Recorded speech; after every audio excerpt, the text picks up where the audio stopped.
students, good morning. I am here with you people after so long time. I am coming with you again due to some difficulties were there and network was not properly working, so I was not able to give you. गर्व से बोलो वंदे मातरम, गर्व से बोलो वंदे मातरम, तोड़ दी 300. So this is very important that we have to now start our studies. We have divided our syllabus in 4 parts, as you know, students. So I am going to start with you people history here, and in history, because all of you don't have the books, so I am going to read down the test history book, and also I will try to explain. आपके पास books नहीं होंगी तो मैं test को line by line पढ़ करके उसको explain करने की कोशिश करता हूँ, और आप लोग उन चीज़ों को कॉपी ले लीजिए, पेन ले लीजिए, उसको लिखते चलिए। इससे आपको, जैसे आपके पास अगर बुक्स भी नहीं है तो टेस्ट को मैं रीड कर रहा हूँ तो उससे आपको थोड़ा आराम मिलेगा कि क्या क्या टेस्ट में है, और जो सिलेबस आपका निर्धारित किया गया है पहले टेस्ट के लिए, एग्ज़ाम के लिए, उसी हिसाब से हम लोग काम करें। तो क्लास 8 का हिस्ट्री हम लोग ले रहे हैं। इसका जो अपने यहाँ की बुक है उसमें लेसन का नाम है when, where and how. I am going to read down this and I will try to explain this if I will find out that these lines are difficult to understand with people. Okay, so write down these things. First of all, we are taking a review. In the previous classes, we studied the history of ancient and medieval periods. In the 6th class, we studied the history of ancient India and the ancient civilizations of the subcontinent from the prehistoric period to the 7th century AD. While in the 7th class, we studied the history of the medieval period.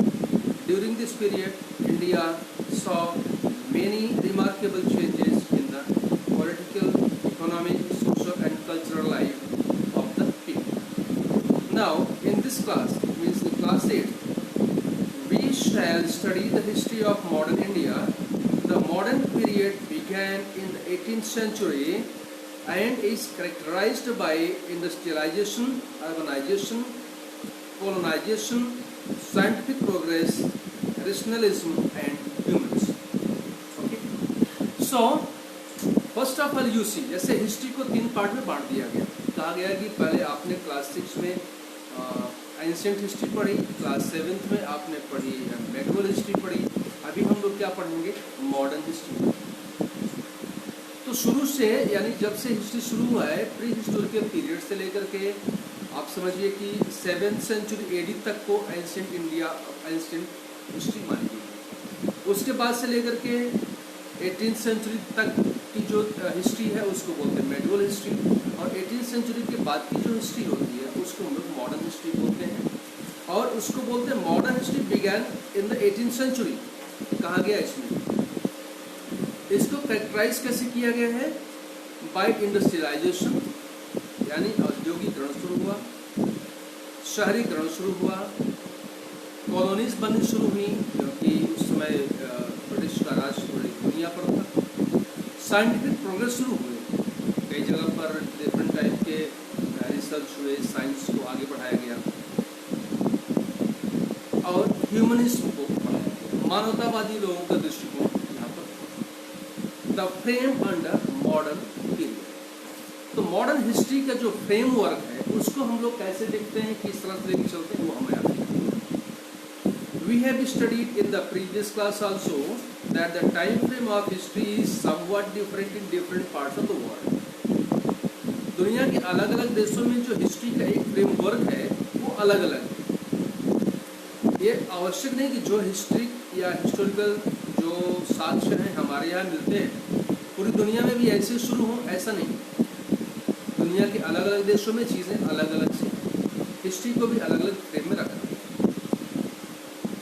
In Europe, the medieval history is said to have begun in 6th century and ends in the 15th century AD. Difference देखिए कि अभी यहाँ पर क्या हुआ, Europe में क्या है कि मेडिवल हिस्ट्री शुरू होती है 6th सेंचुरी AD से और ख़त्म होती है 15th सेंचुरी AD में। अपने यहाँ ऐसा नहीं है। While in India, this period it starts with the 8th century and ends in the 18th century. Medieval period जो शुरू होता है इंडिया में 8th सेंचुरी शुरू होता है, 18th सेंचुरी तक रहता है। यूरोप में अलग है। तो दोनों का अलग अलग वो है कि कौन कब से शुरू होता है, किस देश में किस तरह से हिस्ट्री का पीरियड शुरू होता है। अच्छा, that is India started witnessing remarkable changes in its political, economic, social and cultural life from the later part of 18th century. 18th century के बाद से जो है इंडिया में जो remarkable changes आने शुरू हुए, जैसे पॉलिटिकल था, इकोनॉमिकल था, सोशल फील्ड था, साइंटिफिक फील्ड था, कल्चरल लाइफ था, इन सब में जो चेंजेस आने शुरू हुए उसमें क्या हुआ, ये 18th century के बाद से शुरू हुआ। The modern period extends roughly from the middle of the 18th century to the contemporary times. तो जो मिडिल पीरियड यहाँ पर हुआ, एक रफली जो आइडिया है, from the middle of the 18th century to the contemporary times. That is, this period covers about 250 years of the history of India. ये जो पीरियड कवर करता है, ये कितना कवर कर रहा है? 250 years, 250 साल ये हिस्ट्रिकल जो एक फ्रेम बना है हिस्ट्री का, ये कवर करता है।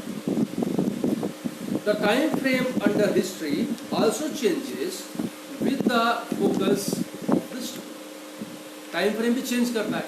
स्टडी यानी कि फोकस जो है स्टडी का किन किन क्षेत्रों में है, किस काल में हिस्ट्री का फोकस किया जाए। Focus of study, if our focus of study changes, a new set of date becomes important. होता क्या है, हमको पढ़ना क्या है, हम हिस्ट्री में या किसी भी देश के कल्चरल डेवलपमेंट में, इंडस्ट्रियल डेवलपमेंट में, उसमें किस फील्ड में हमको चेंज को देखना है। जिस क्षेत्र में, जिस फील्ड में हमको चेंजेस को देखना है, स्टडी करना, उसी के हिसाब से इसका एक्सटेंशन होता जाता है। एक्सटेंशन जो हिस्ट्री का टाइम फ्रेम है उसी हिसाब से बढ़ता करता रहता है। तो हमारा जो फोकस होता है उस पर डिपेंड करता है कि हम किस तरह से इस टाइम फ्रेम को बनाते हैं। For example, the British historians focused on the rule of each governor general of India, their activities, policies and achievements to study the history of India. The activities of Indians and the condition of our society. So we needed another format for the study of our history. Britishers ने क्या किया, जब वो India में आए तो उनके जो गवर्नर जनरल हुए, उनके जो अचीवमेंट्स हुए, उन्होंने टाइम फ्रेम बनाया कि हमको ये स्टडी करना है, ठीक है। और उनके समय में इंडिया में जो डेवलपमेंट हुआ, जो ग्रोथ हुआ, उस चीज़ को भी उन लोगों ने स्टडी किया, तो उनका एक अलग टाइम फ्रेम बन गया। अभी आवश्यक नहीं है कि जो हम स्टडी करेंगे वो उनके नज़रिए से करेंगे। भाई हमारी स्टडी करने का, हिस्ट्री देखिए, हम हिस्ट्री को स्टडी करेंगे तो अपने तरीके से स्टडी करेंगे कि हमारे इंडियन नीड्स क्या हैं, हम क्या क्या जानकारी गैदर करना चाहते हैं। तो हम जिस जानकारी को जहाँ से गैदर करना चाहते हैं इस टाइम से, उस टाइम फ्रेम में हम चीज़ों को ले आएंगे। ये ब्रिटिशर्स का क्या था, उनका अपनी थी हिस्ट्री की, हमारे जो गवर्नर जनरल्स हैं उनकी जो अचीवमेंट्स हैं, उन चीज़ों को हमको फोकस करना है, उन पर उनको स्टडी करना है। In the 19th century, many British historians like James Mill, who wrote a history of British India in 1817, you should write the dates. जो dates हम यहाँ बोल रहे हैं, इन dates को आप लोग कॉपी पर लिख देंगे। 19th century में जो हुआ, many British historians like James Mill, एक historian थे British, उन्होंने क्या हिस्ट्री की किताब लिखा, A History of British India। किताब का नाम था हिस्ट्री ऑफ ब्रिटिश इंडिया। इन 1817 में उन्होंने किताब were very critical of Indian culture, Indian culture पे फोकस किया, पर क्रिटिकल एनालिसिस किया। James mill was a Scottish economist and political philosopher. Scottish philosopher भी थे और इकोनॉमिस्ट भी। इन्होंने चीज़ों को लिखा, उसमें एक्सप्लेन किया इन चीज़ों को अपनी बुक में। He divided the history of India into these 3 periods. अब देखिए उनका डिवीजन जो था हिस्ट्री का, इंडियन हिस्ट्री का 3 डिवीजन में बांटा उन्होंने। जेम्स मिल ने इंडियन हिस्ट्री को 3 भागों में बांटा। क्या था इसमें? Hindu, Muslim and British. In 1817 the book written by James Mill, A History of British India में लिखा इंडियन हिस्ट्री को 3 टाइम फ्रेम में बांटा, एक हिंदू, मुस्लिम एंड ब्रिटिश। क्योंकि जब तक हिंदुओं का शासन था, हिंदू शासकों का हिंदू पीरियड कर दिया। मुस्लिम आक्रमणकारी है, उसके बाद उनका जब शासन रहा, मुस्लिम पीरियड हो गया। उसके बाद जब ब्रिटिश आए यहाँ पर, जब उन्होंने अपना व्यापार शुरू किया और अपने राज्य को बढ़ाना शुरू किया, तो उसको उन्होंने British period. His division was based on the religions of the rulers. इनका जो डिवीजन था, जेम्स मिल का जो डिवीजन था, वो किस आधार पर था? उसका आधार था कि जो रूलर्स थे उनके रिलीजन पर आधारित था। भाई पहले के रिलीजन जो शासक थे उनका जो रिलीजन था हिंदू था, उसको हिंदू में बांट दिया। उसके बाद से जो शासक बाहर से आक्रमण करके आए उनको उसने मुस्लिम कर दिया, क्योंकि उनका शासक जो थे मुस्लिम थे। उसके बाद ब्रिटिशर्स आए, ईसाई लोग आए। तो इस तरह से इन्होंने इंडियन हिस्ट्री को ही divided into 3 segments. James Mill advocated that all Asian societies were lower level of civilization than Europe. इन्होंने अपने बुक में लिखा कि जो भी एशियन सोसाइटीज हैं, एशिया जानते हैं आप, जहाँ पे अपना देश एशिया, उसके बाद यूरोप, तो जो एशियन सोसाइटीज हैं, जो इनके कल्चर्स हैं, जो इनकी सिविलाइजेशन है, वो कमतर है। यूरोपियन सिविलाइजेशन के कल्चर से बहुत कमतर है, ठीक है ना। देखिए हिस्ट्री को लिखने में हिस्टोरियंस का बड़ा रोल होता है। किस हिस्ट्री पीरियड को किस नज़रिए से हिस्टोरियन देखता है, ये महत्वपूर्ण है। अगर किसी इतिहासकार के दिमाग में किसी भी सभ्यता, संस्कृति, किसी भी देश काल के लिए कोई नेगेटिव विचारधारा है, वो भले ही बहुत अच्छी हो, तो वो उसको कभी अच्छा नहीं कहेगा। उसका जो डिस्क्रिप्शन देगा, उसका जो व्याख्या करेगा, अपने मत के अनुसार करेगा। तो हिस्ट्री लिखने वालों को, जो हिस्टोरियंस हैं, बहुत सावधानी बरतनी चाहिए। काफ़ी हिस्टोरियंस ने सावधानी नहीं बरती, तो दुर्भाग्य है हमारे देश का। तो इनकी जो मानसिकता थी कि यूरोपियन श्रेष्ठ हैं, तो भाई वो तो उसी हिसाब देखेंगे, हमारा जो कल्चर है, हमारी सोसाइटी ज़्यादा बड़ी है, एशियंस जो हैं कमतर हैं, बहुत कमतर हैं। He said that during the reign of Hindu and Muslim rulers, the social life of India was dominated by caste taboos, religious intolerance, and superstitious practices. उसने कहा कि जब ब्रिटिश रूल के पहले हिंदूस और मुस्लिम्स का रूल था यहाँ, तो यहाँ की सोसाइटी जो थी वो कास्ट में जकड़ी हुई थी, और धार्मिक जो इनकी इंटॉलरेंस है, असहिष्णुता, धार्मिक असहिष्णुता में जकड़े हुए थे। यानी सब कुछ कब बदल गया? धार्मिक असहिष्णुता बदल गई और सब कुछ एक चेंज कैसे आ गया, अचानक ड्रामेटिक चेंज कैसे आया? जब यहाँ पे ब्रिटिश आ गए, है ना। उन्होंने अपनी अच्छी संस्कृति फैला दी, अच्छी सभ्यता फैला दी, ये सब। यानी पहले के शासक जो थे कमतर थे, उनका शासन पद्धति नहीं ठीक थी, कास्ट सिस्टम यहाँ पे ज़्यादा था। उसके बाद यहाँ पर जो धार्मिक गर्व से बोलो वंदे मातरम, यहाँ पर आनी शुरू हो गई। He thought that India was not capable of progress without British help, so he suggested that the British should conquer all parts of India to ensure the enlightenment and happiness of the people. इसने क्या कहा कि India के लोग शासन करने के योग्य नहीं हैं। इसलिए अगर हिंदुस्तान में प्रकाश फैलाना है, लोगों की जिंदगी अच्छी चले, उनको अच्छे से जीना है, तो ब्रिटिश शासन को भारत देश के हर क्षेत्र में फैलाना होगा। ये देखिए, एक हिस्टोरियन की उसकी अपनी मानसिकता है, उसने जो हिस्ट्री में रिप्रेजेंट किया और उसकी जो बुक्स को पढ़ेंगे पूरी दुनिया में यही समझेंगे कि इंडियंस या एशियंस जो थे वो इस तरह के अच्छे नहीं थे कि वो शासन अच्छे से कर सके, गवर्न कर सके, लोगों को खुशियाँ दे सके। इस तरह का शासन उनका नहीं था।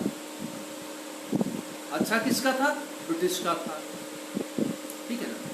हिस्टोरिकन्स का रोल समझिए, जितने हमारे बच्चे देख रहे हैं, जितने लोग भी व्यूअर्स देख रहे हैं, तो समझिए इस चीज कि हिस्ट्री को किस तरह से, किसी देश की हिस्ट्री को, किसी कल्चर की हिस्ट्री को, किसी सभ्यता की हिस्ट्री को किस तरह से बर्बाद करके, कमतर करके, या उसको बहुत ही हेय दृष्टि से देख करके लिखा जाता है। But James division was full and drawbacks because it was based on the religions of rulers. It ignored the significant historical developments in the society, economy and culture. This division also ignored the rich diversity of the subject. उन्होंने ignore कर दिया।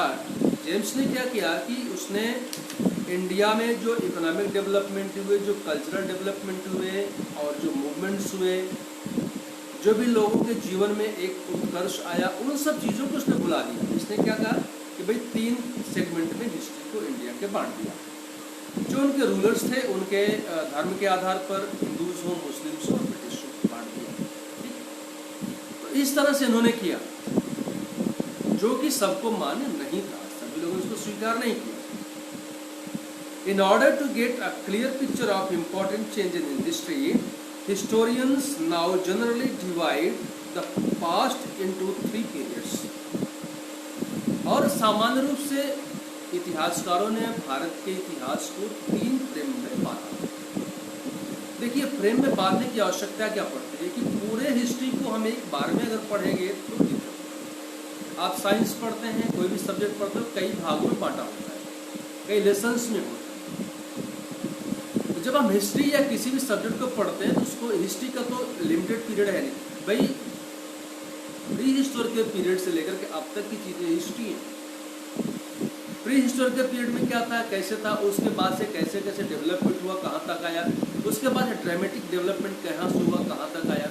तो इस तरह से देखते हुए Indian history को इतिहासकारों ने इसको 3 सेगमेंट में डिवाइड किया। द एंशिएंट पीरियड पहला इनका सेगमेंट था, द मेडिवल पीरियड दूसरा सेगमेंट था। एक पहले तो प्राचीन भारत या प्राचीन काल, और दूसरा सेगमेंट में था मेडिवल पीरियड यानी मध्यकालीन, एंड द मॉडर्न पीरियड। और तीसरा जो इनका डिवीजन था क्या था, modern period. So history is divided into 3 parts.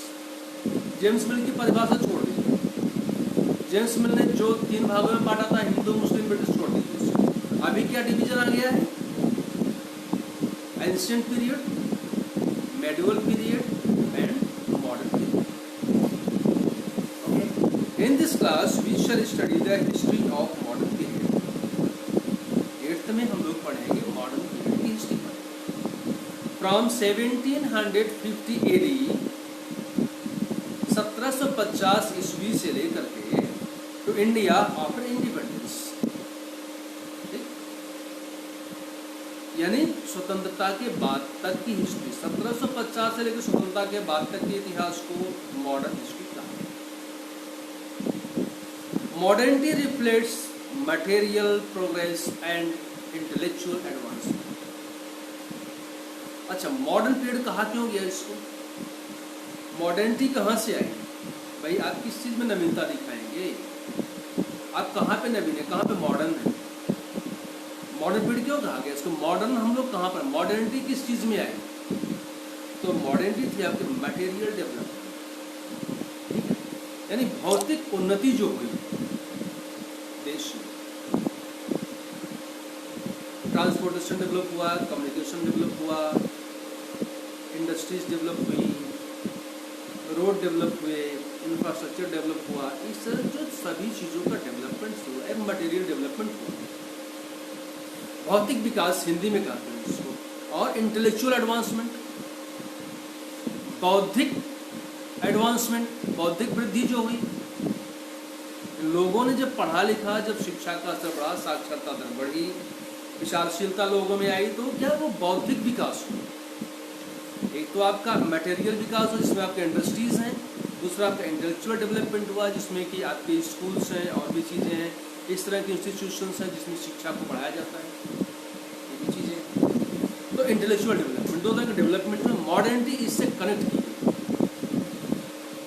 It is associated with the growth of all forces of modernity. जितने भी सेक्टर हैं मॉडर्न टाइम में, जितने भी सेक्टर्स हैं सभी से अटैच किया गया मॉडर्न। उसमें कौन कौन से थे? Science, reason, quality, democracy and liberty. इन सब चीजों नवीनता आई ना, सब चीजों को पढ़ाया गया ना इसमें। Since under the British rule the people of India did not have freedom, equality of economic prosperity, so this division also has some problems. That is why some historians call this period as colonial period. Modern period तो इन्होंने कह दिया कि चलो भाई ये modern period है। Modernity जहाँ जहाँ पे की गई, जैसे इकोनॉमिक डेवलपमेंट में मॉडर्निटी की गई, आपकी साइंटिफिक डेवलपमेंट हुआ, इंडस्ट्रीज में हुआ, लेकिन ब्रिटिश पीरियड में सभी हिंदुस्तानियों को ये छूट नहीं था कि सब लोग डेवलप कर सकें, सब लोग ग्रोथ कर सकें। उनका एक सेलेक्टिव एजेंडा था कि इतने ये लोग करेंगे। The people who were the more loyal for the British Empire, they were given the much more facilities for development. Development के लिए उनको बहुत फैसिलिटीज दी गई, सबको नहीं दिया गया। जो मॉडर्निटी हुई, जो डेवलपमेंट हुई, ये सबके लिए नहीं हुआ, ये कुछ सिलेक्टिव पॉपुलेशन के लिए हुआ। तो उसको कुछ हिस्टोरियंस ने स्वीकारा। कुछ हिस्टोरियंस ने उसको क्या कहा? Colonial period. तो इंडिया में क्या था? That was the colonial period in India. Colonies जो बनाते थे ब्रिटिशर्स, उनके हिसाब से जो डेवलपमेंट होता था, उसी के हिसाब से कुछ हिस्टोरियंस ने क्या कहा कि भाई ये जो है कॉलोनियल पीरियड था, ये मॉडर्न पीरियड नहीं था। डेवलपमेंट सबका तो हुआ नहीं, ठीक है। अब कॉलोनाइजेशन क्या है? We are going to understand what is the colonization. मैं सभी से कह रहा हूँ कि आप सभी लोग अपने पास पेन रखिए, जो भी यहाँ से आपको ठीक चीज़ें लगती हैं उसको नोट करते रहें। मैं लाइन बाय लाइन पढ़ रहा हूँ इसलिए कि आपके पास बुक्स नहीं है, और लाइन बाय लाइन पढ़ने से आपको ये रहेगा कि हमने यहाँ तक पढ़ा है, यहाँ तक एक्सप्लेन किया। Colonization refers to the progress in which a powerful country controls other politically and economically countries. इसको लिख लीजिए, मैं फिर से बोल रहा हूँ। Colonization refers to the process in which a powerful country controls other politically and economically countries. जहाँ पर कॉलोनाइजेशन क्या है? एक ऐसी प्रक्रिया है कि जहाँ पर एक ताकतवर देश किसी देश की राजनीतिक और आर्थिक गतिविधियों पर कंट्रोल रखता है। एक पावरफुल कंट्री किसी दूसरे देश की राजनीतिक और आर्थिक कंट्रोल रखता है, नियंत्रण रखता है, ठीक है। In other words, when the subjugation of one country by another leads to political, economic, social and cultural changes in the we call the process as colonization. जब एक ताकतवर देश किसी दूसरे देश की आंतरिक स्थिति पर राजनीतिक, आर्थिक, सामाजिक, धार्मिक इन चीज़ों पर अतिक्रमण करके उसको बदलने की कोशिश करती है, उसको नियंत्रित करती है, उसको कॉलोनाइजेशन बोला जाता है। The British and their missionaries initially came to India for trade and commerce for the spread of Christianity. East India company या वहाँ की और जो कंपनीज थी वो इंडिया में क्यों आई? व्यापार करने के लिए आई। बाद में मिशनरीज आई, वहाँ से क्यों आई? क्रिश्चियनिटीज को विकास करने के लिए, उसको बढ़ावा देने के लिए। They had no political ambition. शुरू में इनके पास कोई राजनीतिक एम्बिशन नहीं था, कोई लक्ष्य नहीं था इनका, राजनीतिक कोई लक्ष्य नहीं था। But they got lured by the riches and wealth of India. भाई भारत सोने की चिड़िया थी, इसकी संपत्ति, इसकी विलासिता को देख करके उनके मन में लालच आ गया। यहाँ के लोगों में जितना धन दौलत, इतनी संपत्ति है, इतना ऐश्वर्य है, इसको हम लोग अपने कंट्रोल में क्यों नहीं लें? जबकि यहाँ की सत्ता उतनी ताकतवर नहीं है और क्रमशः धीरे धीरे सत्ता कमजोर होती चली गई। उनके मन में विचार आया। Taking advantage of the unstable political conditions of the 18th century India, they gradually established their stronghold on all the major economically flourishing centers. इन्होंने 18th सेंचुरी में जो राजनीतिक अस्थिरता थी हिंदुस्तान, एक रजवाड़ा दूसरे से लड़ रहा है, दूसरे नवाब दूसरे से लड़ रहे हैं, एक जो पॉलिटिकल इनस्टेबिलिटी। देखिए कोई भी देश गुलाम तब होता है, किसी भी देश की प्रभुत्वता तभी जाती है जब वहां पे राजनीतिक अस्थिरता। It's not a joke. जब राजनीतिक अस्थिरता होगी तो बाहर की ताकतें वहां पर सेंध लगाएंगी। यदि किसी के घर में 4 परिवार हैं, 4 लोग रह रहे हैं और उनमें आपस में न बनती हो किसी, एक भाई दूसरे भाई को सुप्रीम अपने को दिखाना चाहता है, दूसरा तीसरे सुप्रीम दिखाना चाहता है, तो अगर एक ही परिवार के 4 भाइयों में आपस में सुप्रीमेसी है कि मैं ज़्यादा बड़ा हूँ, मैं ज़्यादा बड़ा हूँ, और उस परिवार में अगर अस्थिरता है तो निश्चित समझिए कि पड़ोसी उसके घर में सेंध लगा करके उसके घर को बर्बाद करेगा। यही पॉलिसी ब्रिटिशर्स की थी। इंडिया में जब राजनीतिक अस्थिरता थी, जब सभी राज्य एक दूसरे से लड़ भिड़ रहे थे, उस समय ब्रिटिशर्स के लिए सुनहरा काल था। तो सबसे पहले उन्होंने क्या किया, जो इकोनॉमिकली रिच फील्ड थे, जैसे बंगाल में कुछ पैदा हो रहा है, किसी प्रदेश में कुछ स्पेसिफिक चीज़ें हैं जो वहाँ पैदा हो रही हैं, तो जो एक इनका जो पॉलिटिकल एक जो इनका कंट्रोल था, ब्रिटिशर्स ने क्या किया कि अपना स्ट्रांग होल्ड रखा वहाँ पे, जहाँ पर जिस क्षेत्र में देश के एक कोई इकोनॉमिक एक्टिविटीज अच्छी होती,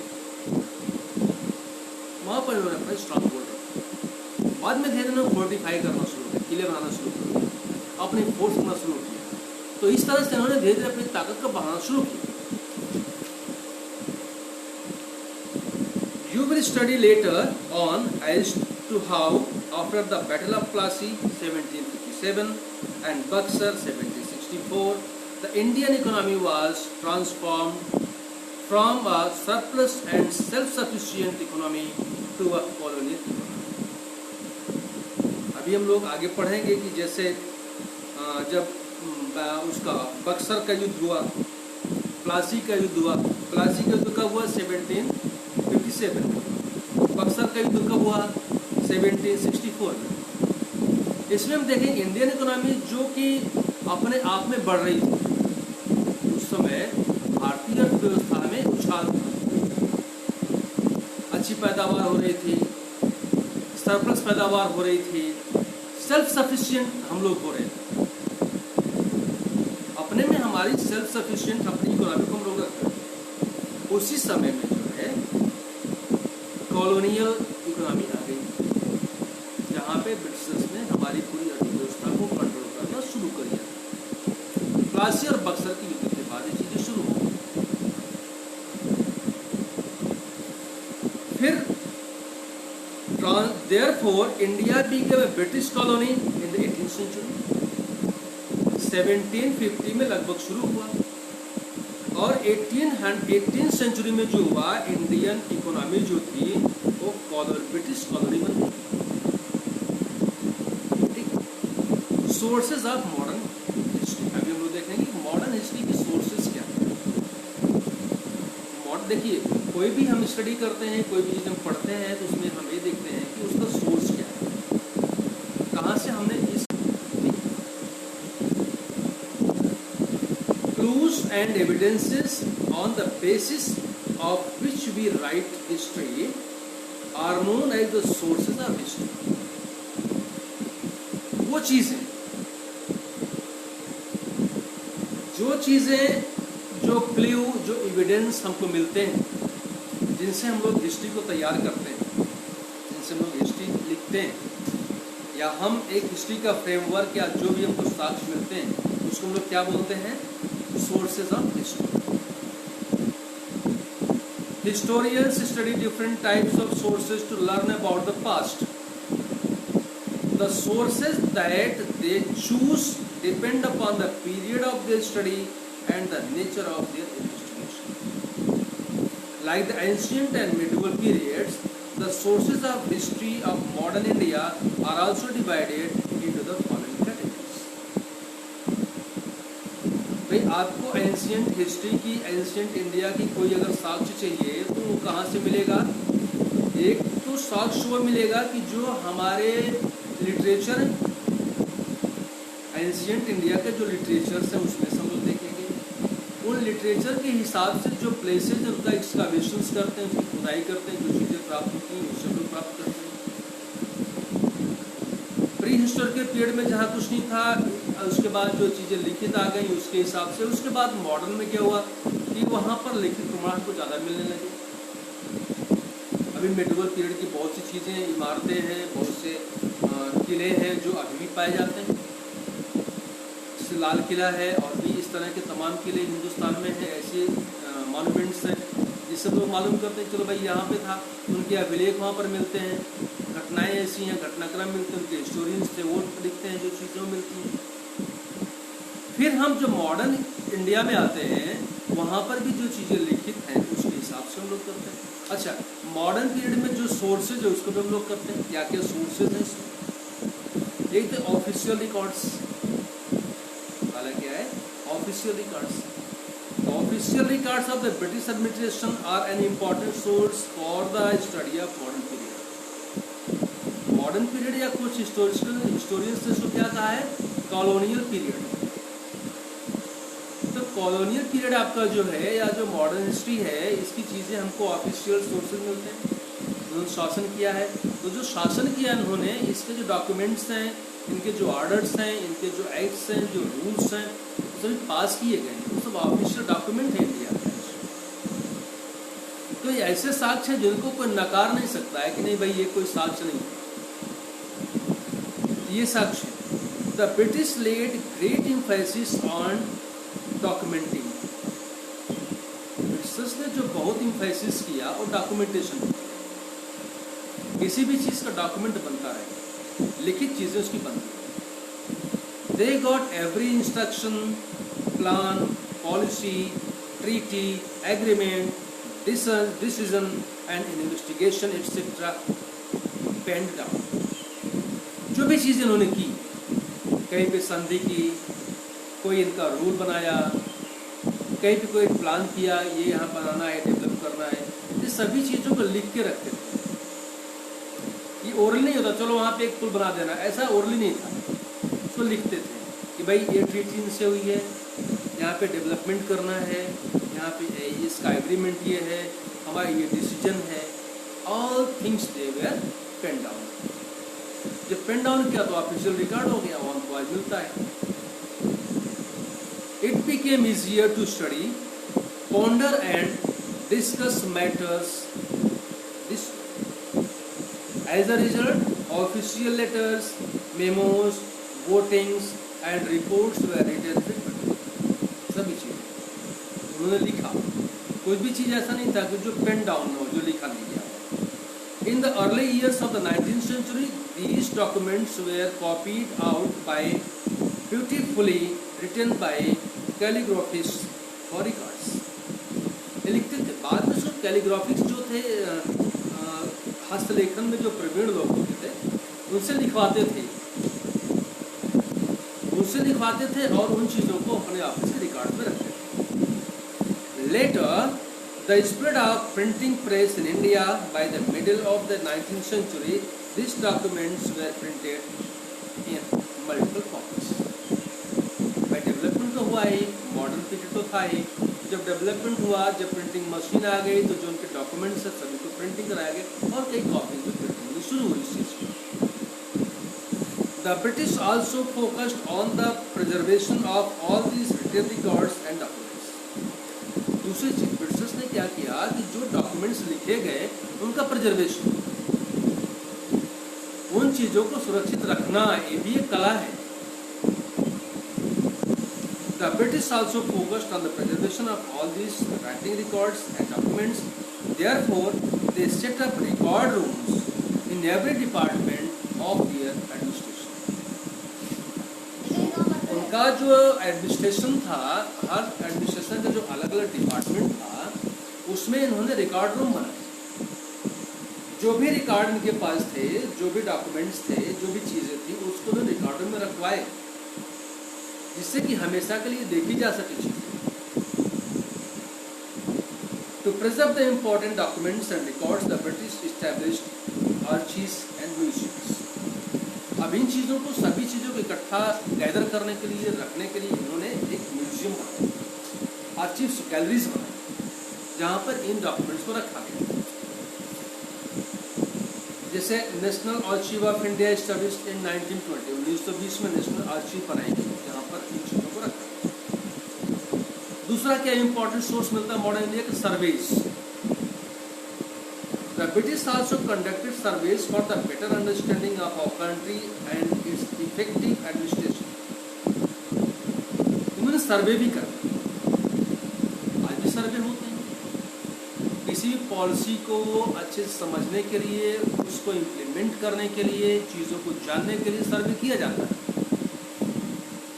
ये सर्वे ब्रिटिशर्स भी कराते थे, किस क्षेत्र में कैसा डेवलपमेंट करना है, कहाँ पे क्या डेवलपमेंट की आवश्यकता है, कैसे वहाँ पे और काम हो सकते हैं, वहाँ पे इकोनॉमिक एक्टिविटीज पे बढ़ाई जा सकती हैं, या किस चीज़ में संभावनाएं और कम है, वहाँ पे बढ़ाने के क्या रास्ते हो सकते हैं।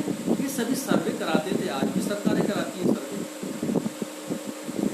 Revenue surveys, botanical surveys, zoological surveys, archaeological surveys, forest surveys, आज भी से सर्वे होता है। फॉरेस्ट का सर्वे है, आर्कियोलॉजिकल सर्वे है, इन सब सर्विस को करने के लिए जो चीज़ें की गई were carried out under the British. British शासन के शासनकाल में ही इन सब चीज़ों को किया गया।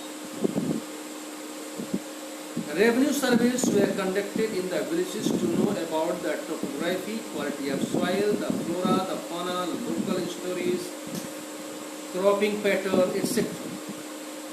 रेवेन्यू में क्या होता है, आज भी हमारे खेत का प्रकार कैसा है, किस खेत में कैसी पैदावार होती है, सेम वही चीज़ें उस समय उन्होंने की कि जैसे विलेजेस का हुआ, कैसी फसल होती है, यहाँ पे भौगोलिक स्थिति क्या है, यहाँ पे वनस्पतियाँ कैसी हैं, यहाँ पे जीव जंतु कैसे हैं, यहाँ की सॉइल कैसी है, यहाँ की वनस्पतियाँ कैसी हैं, यहाँ की वन संपदा कैसी है, इन सब का सर्वे। From the end of 19th century, census operations were held every 10 years.